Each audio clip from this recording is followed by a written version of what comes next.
Bismillahirrahmanirrahim. Assalamu alaikum, dear students. I am Abbas Jafri from Asas National School. How are you? I hope you all will be fine and studying chapter number 2 with passion and courage. Well, dear student, this is lecture number 26 and today is 24th of July 2020. And this is the lecture number 2 of unit number 2, page number 28. In the previous lecture, dear students, we have studied about structure of atom introduction. We have studied about the Greek concept about atoms, Democritus concept, Dalton's atomic theory, and we just introduce ourselves about the subatomic particles. That atom consists of three fundamental particles: electron, proton, and neutron. And further we discuss the discovery of proton, neutron, when and who, the name of the scientists who discovered proton, electron, and neutron, and when these scientists discovered and which year. In 1886, Goldstein discovered protons, and in 1897 electrons, and in 1932 Chadwick discovered the neutron in 1932. And in the last we have studied about the concept about structure of atom, that is plum pudding theory. So we recall the plum pudding theory of the previous lecture. What is plum pudding theory? The plum pudding theory is basically he supposed that a structure that has been drawn here, you can see that this is a whole round shaped circular structure of atom, and in atom whole pudding and the whole substance is positive charge. It contains the positive charge. Whole the substance have positive charge. All the material here is positively charged structure. Total. If I can draw that this whole sphere is consist of positive charge, and on the some areas there will be a negative charge like plums in the pudding, which means that on some areas little bit of plums inside the pudding. यानी कि J Thomson का plum pudding नज़रिया ये था कि पूरा structure जो है वो पॉजिटिव चार्ज से फैला हुआ है, और उसके अंदर कहीं कहीं, जैसे कि खीर के अंदर बादाम अगर आप डालते हैं, फ़र्ज़ करें अगर आप एक बाउल खीर बनाते हैं और उसके अंदर आप काट के 15-20 बादाम डाल देते हैं, तो वो जो उनका जो दरमियान में कहीं कहीं आपको बिखरे हुए बादाम नज़र आएंगे, इस तरीके से नेगेटिव चार्ज पूरे एटम में बिखरा हुआ था, उसकी वो बात बताता है। ठीक है ना।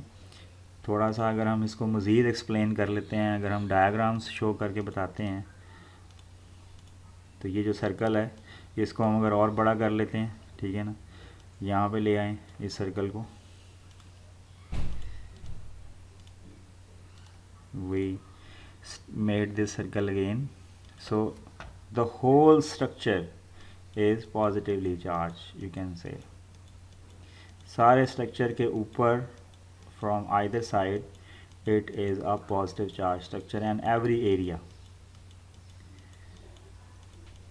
Okay, you can see then on every area there is a positive charge. If we color the whole area, that is a positive charge structure, and in some areas you can see there will be a negative charge spots. which we show from which I show with red color, some negative charge areas.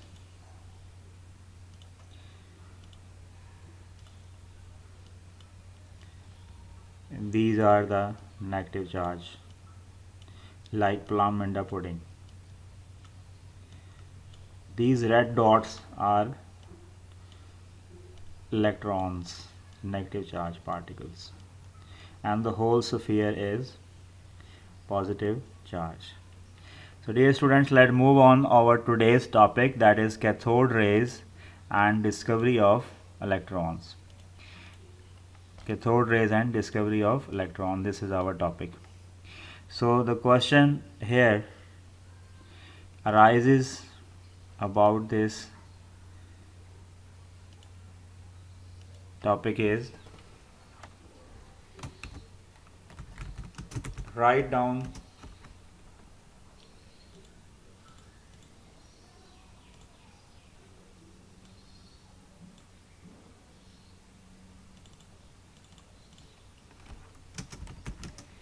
the experiment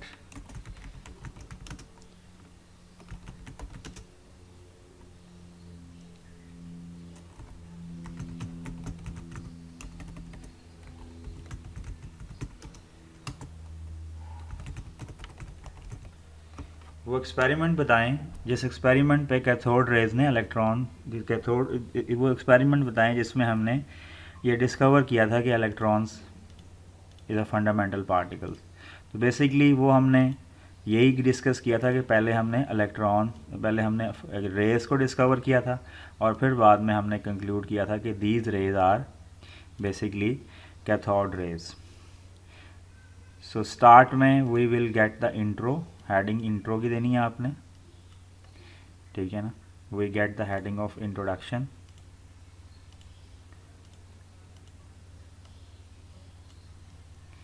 So this is introduction.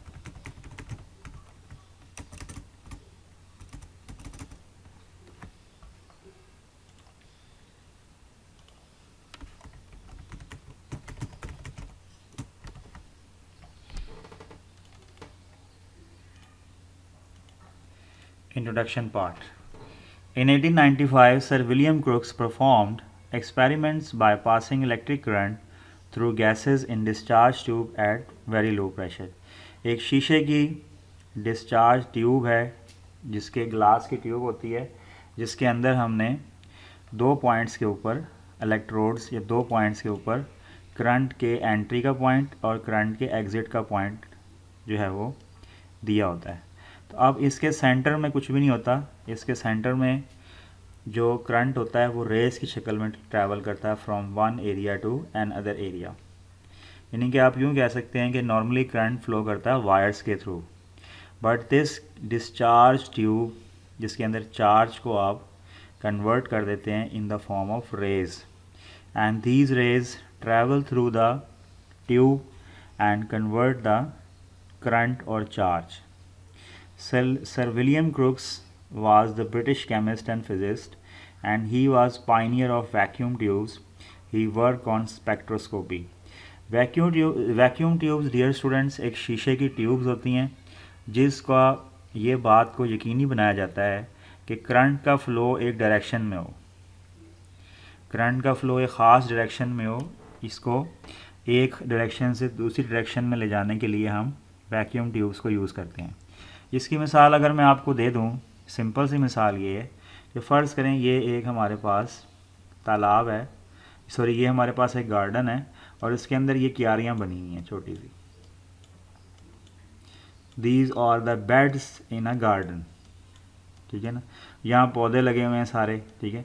अब जब एक side से आप जो है ना वो इसको यहाँ से आप वाटर प्रोवाइड करेंगे, ठीक है ना, इस गार्डन को, तो ये पानी जो है वो बग़ैर किसी रास्ते के, बग़ैर किसी, ये जो गार्डन है इसमें पानी बग़ैर किसी रास्ते के अपने हिसाब से कोई इधर चला जाएगा, कोई इस साइड पे जाएगा, कोई लेफ़्ट, कोई राइट, कोई कहीं पे चला जाएगा। तो वो कोई किसी भी रूल के तहत नहीं जाएगा, जहाँ से करंट उसको मिलेगी वो वहीं से ट्रैवल करके चली जाएगी, और वो हर कोई लेफ़्ट से चली जाएगी, कोई राइट से, जितना जितना पानी होगा सारा उसमें भरता चला जाएगा। ये करंट की भी फ़्लो इसी तरह से होती है। अगर आप वायर्स का कोई कनेक्शन बना दें और जोड़ दें सारी वायर्स को मुख्तलिफ जाल की तरह, तो जब करंट फ़्लो करेगा तो वो करंट सारा का सारा एकदम ही पूरी वायर्स में जहाँ उसको जगह मिलेगी समा जाएगा। तो मुख्तलिफ जो इंस्ट्रूमेंट्स हैं जैसे कि टेलीविज़न, कंप्यूटर, यहाँ पे वैक्यूम ट्यूब्स इस्तेमाल की जाती हैं। वैक्यूम ट्यूब्स का मकसद ये होता है कि करंट को एक हमारे मुकर्रर करदा रास्ते से गुजारा जाए और करंट दूसरे रास्तों में ना जाए। दूसरे लफ्ज़ों में इसे हम गेट्स भी बोलते हैं, या रास्ता जो हमारा तय करदा रास्ता हो, करंट वहाँ से ही गुज़र के वो परफॉर्म करे। तो पहले ज़माने में वैक्यूम ट्यूब्स इस्तेमाल होती थी। अब वैक्यूम ट्यूब्स को ख़त्म करके उन्होंने जो है वो गेट्स वगैरह, पहले गेट्स उन्होंने लगाए, ठीक है ना, लॉजिक गेट्स, और लॉजिक गेट्स में उसके बाद उन्होंने ट्रांजिस्टर्स या अब जो आईसीज़ वगैरह आ गए हैं उसमें करंट को एक ख़ास रास्ता दिया जाता है, वो उसी रास्ते से होकर वो फंक्शन परफॉर्म कर देता है और वो करंट दूसरे रास्तों में नहीं जाता। यानी कि एक स्पेसिफिक करंट को रास्ते से गुजारा जाता है जिसको हम वैक्यूम ट्यूब्स के में पढ़ते थे। लेकिन अब वैक्यूम ट्यूब्स की जगह ट्रांजिस्टर्स ने और दूसरी जो डिवाइसेस हैं उन्होंने ले लिया। गेट्स, लॉजिक गेट्स ने, वो डिवाइस ने, सेमीकंडक्टर्स ने ले लिए।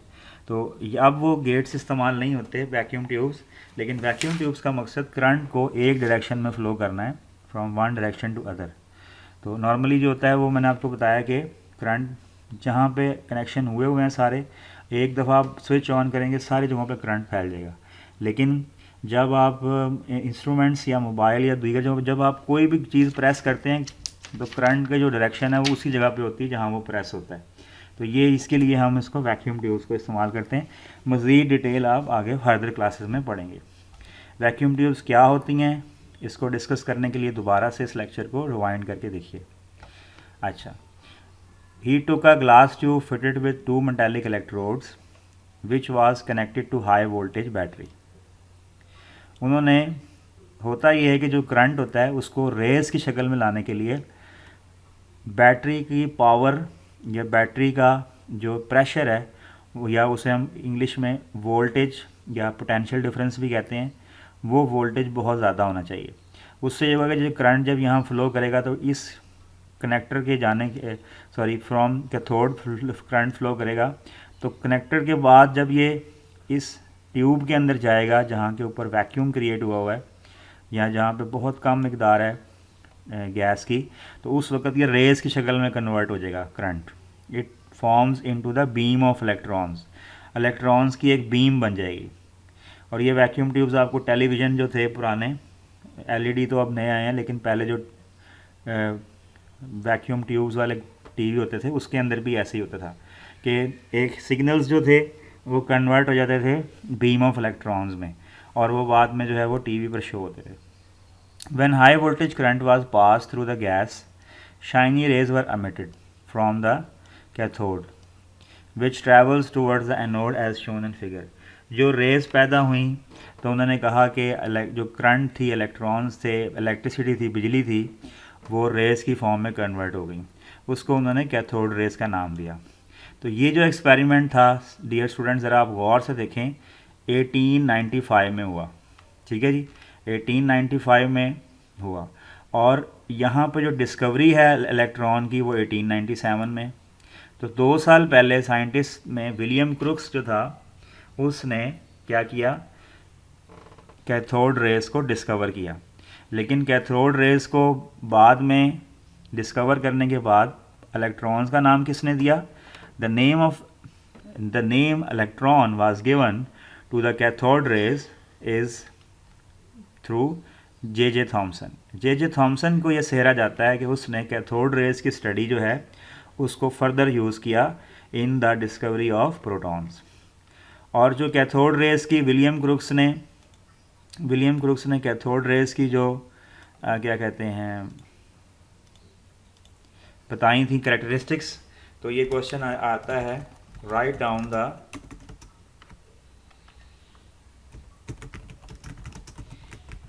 Characteristics of cathode raise. Cathode rays की कैरेक्टरिस्टिक्स जो हैं उसका एक क्वेश्चन आता है। ठीक है, ये क्वेश्चन बड़ा इंपॉर्टेंट सवाल है और आपने ये 7 की 7 इसकी कैरेक्टरिस्टिक्स दी हुई हैं 7। ठीक है, तो ये 7 की 7 कैरेक्टरिस्टिक्स आपने करनी है, क्योंकि पेपर में आप ये सहन सहन में समझेंगे कि एनी 5 कैरेक्टरिस्टिक्स आती हैं, ऐसा नहीं है। ये आपने 7 की 7 ही करनी है। तो आइए हम इन रेस के बारे में डिस्कस करते हैं। जो कैथोड रेज वहाँ वैक्यूम ट्यूब्स में निकली थी वो are studied in detail and their properties were determined. First point है, these rays travel in straight lines perpendicular to the cathode surface. यानी ये रेज जो हैं वो स्ट्रेट लाइंस में फ्रॉम, देखें ये आप ज़रा गौर से देख लें इस डायग्राम में कि ये कैथोड से निकल रही हैं और ये देखें ये कैथोड से ये रेज निकल रही हैं कैथोड से।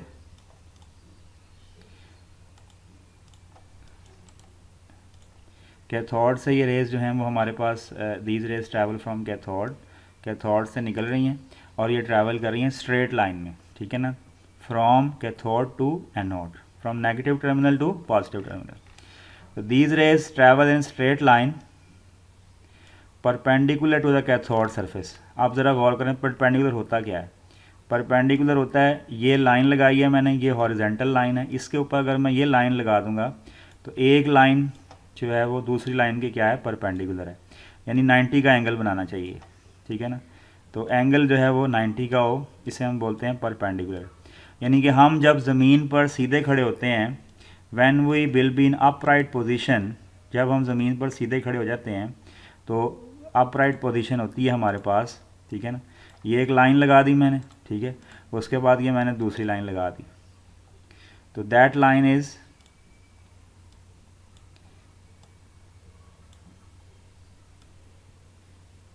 परपेंडिकुलर। ये अब इस दोनों लाइंस के दरमियान जो एंगल है दैट इज़ 90 एंगल। ठीक है ना, तो अब हम ज़मीन के ऊपर जब स्ट्रेट खड़े हो जाते हैं, ठीक है, तो हमारे पास हमारा जो एंगल होता है वो 90 का होता है। ठीक है ना, from either side, from left to right, हर साइड से हमारा एंगल 90 का होता है। इसे हम बोलते हैं परपेंडिकुलर पोजीशन। अब यहाँ पे देखते हैं ज़रा क्या है। ये है कैथोड रेज, सॉरी ये कैथोड जो है हमारे पास, दिस इज़ द, ये कैथोड टर्मिनल है। कैथोड टर्मिनल के आप देखें ज़रा 90 का एंगल कहाँ बन रहा है, ये कैथोड टर्मिनल है और ये रेज जा रही हैं। ठीक है ना, तो ये एंगल इनका हो गया 90 का। ठीक है ना, यानी ये टर्मिनल है और ये रेज जा रही हैं, तो एंगल क्या हुआ इसका, दैट इज़ इक्वल टू 90। तो एंगल 90 का बन गया। ठीक है ना, यहाँ भी ऐसे ही है। तो कैथोड से अगर हम हाथ की हथेली से सीधा रखें हाथ को और साथ दूसरा हाथ उसके ऊपर परपेंडिकुलर कर दें, ठीक है ना, जैसे कि सिग्नल बनता है, तो that is called the perpendicular line. तो कहता है कि these rays travel in straight line perpendicular to the cathode surface. दूसरा पॉइंट है, they can cast a sharp shadow of an opaque object if placed in their path. ठीक है ना, they can cast the sharp shadow, वो एक कोई भी चीज़ जो उनके रास्ते में रखी जाती है, ठीक है, तो उसका वो क्या करती हैं, उसका एक शेडो बनता है। They can cast the sharp shadow, अगर वो किसी चीज़ को रास्ते में उनकी कुछ छोटी सी बटन क्लिप रखा जाए, कोई चीज़ रखी जाए, तो उसको उसमें से ये गुजर नहीं सकती, उसका साया बन जाता है। ठीक है ना, दे आर डिफ्लेक्टेड, तीसरा पॉइंट है, दे आर डिफ्लेक्टेड, अच्छा, they are deflected toward the positive plate in an electric field showing that they are negative charge. यानी कि जब हम फ़र्ज़ करें इसके यहाँ पे कोई अगर पॉजिटिव चीज़ लेके आते हैं, फ़र्ज़ करें मैं यहाँ इसको डायग्राम पे आपको शो करवा देता हूँ। फ़र्ज़ करें ये यहाँ पे ना इस जगह पे हम एक लोहे की रॉड लेके आते हैं इस जगह पे, जिसके ऊपर प्लस का चार्ज होता है, it has positive charge.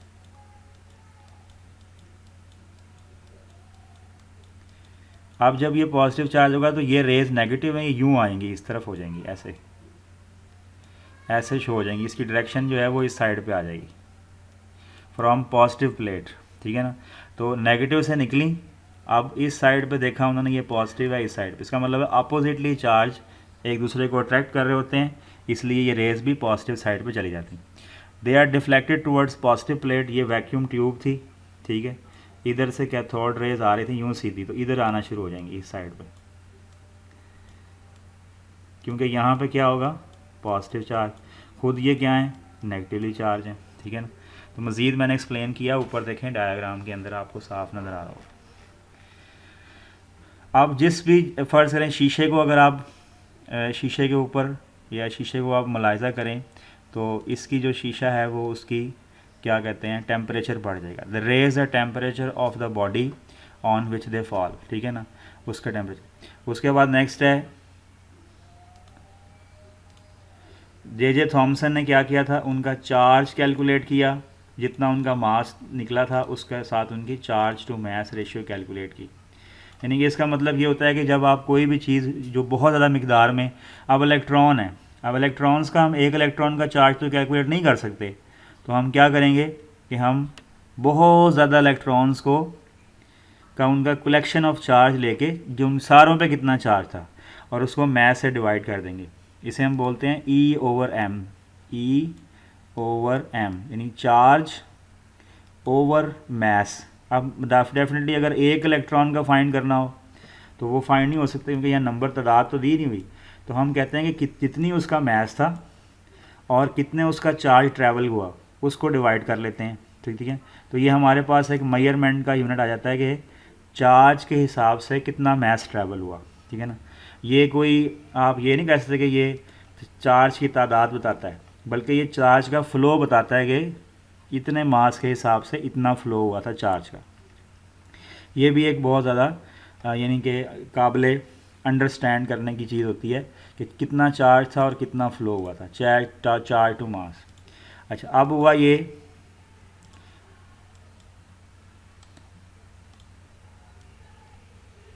Light is produced when these raise hit the wall of discharge tube, ठीक है ना।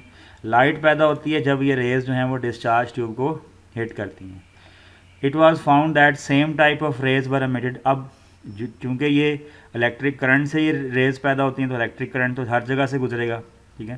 तो वो कहता है कि ये देखा गया कि हर चीज़ अब कोई किसी तरह की भी चीज़, कोई भी गैस उसके अंदर हो, देखें डिस्चार्ज ट्यूब में ना मुकम्मल तौर पे वैक्यूम नहीं होता, बल्कि कुछ गैस उसमें मौजूद होती है, ठीक है। वो गैस उसकी जो है वैक्यूम ट्यूब्स को बरकरार रखने के लिए भी और करंट के फ़्लो को बरकरार रखने के लिए भी थोड़ी बहुत उसमें गैस दी जाती है, ठीक है, ताकि करंट फ्लो कर सके। ये नहीं होता कि बिल्कुल ही वहाँ पे हम गैस निकाल दें। तो वो कहता है कि it was found that same type of rays were emitted no matter which gas and which cathode was used in the discharge tube. तो वो कहता है कि कोई भी जो डिस्चार्ज ट्यूब में गैस थी उससे उसका कोई वो नहीं है, वो ज़रूर ही same type of cathode rays पैदा होती हैं। अब ये तो हो गया प्रॉपर्टीज़। उसके बाद नेक्स्ट उसने हमें आगे बताया दैट इज़ कंक्लूजन।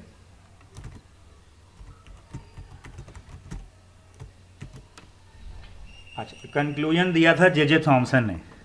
एक्सपेरिमेंट और उसकी प्रॉपर्टीज़ किसने शो करवाई थी? विलियम क्रुक्स ने। कंक्लूजन हमें कौन बताएगा? दैट इज़ जे थॉमसन, ठीक है ना। जे थॉमसन ने हमें दिया conclusion. Conclusion was given to us, that was J Thomson. All these properties suggested that, इन तमाम प्रॉपर्टीज़ ने हमें ये बताया कि कैथोड रेज की नेचर का गैस के नेचर से या डिस्चार्ज ट्यूब के मटेरियल से कोई ताल्लुक़ नहीं है, वो इससे इंडिपेंडेंट है, उससे वो बरतर है, ठीक है ना। यानी इंडिपेंडेंट का मतलब होता है कि किसी पे वो डिपेंड ना हो, तो वो उस पर डिपेंड नहीं करती, इंडिपेंडेंट, ठीक है, वो उस पर डिपेंड नहीं करती। द फैक्ट दैट, हकीकत ये है कि जब वो एक चीज़ के शैडो, ऑपेक ऑब्जेक्ट का शैडो बना देते हैं और वो गुज़रते भी नहीं हैं बीच में से, तो वो एक मूविंग पार्टिकल्स है, ठीक है ना।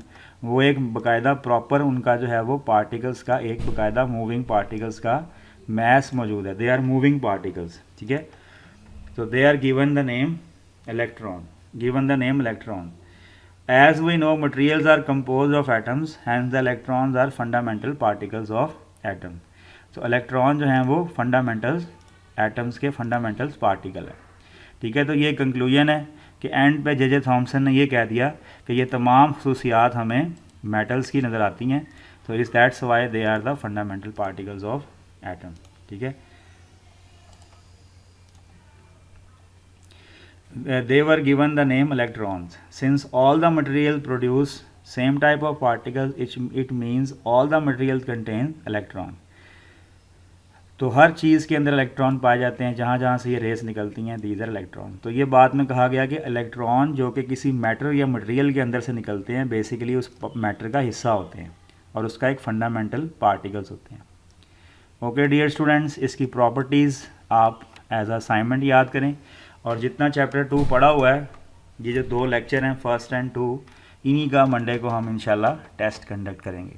Thank you very much for today dear students. अल्लाह हाफिज़।